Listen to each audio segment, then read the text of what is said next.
মাঝে মধ্যে কিন্তু তর্ক করা ভালো। সব জায়গায় মানিয়ে না নিয়ে নিজের অধিকারের কথা কোথাও কোথাও মনে করিয়ে দেওয়া ভালো। কখনো কখনো স্বার্থপর হওয়া ভালো। মুখের ওপর না বলতে শেখা ভালো।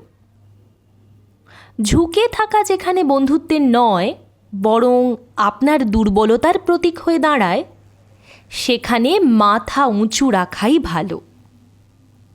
যদি কেউ ভাবে আপনার মাথায় হাত বুলিয়ে কাজ করিয়ে নেওয়া যাবে, তবে তার ভুল ধারণা ভেঙে দেওয়া ভালো।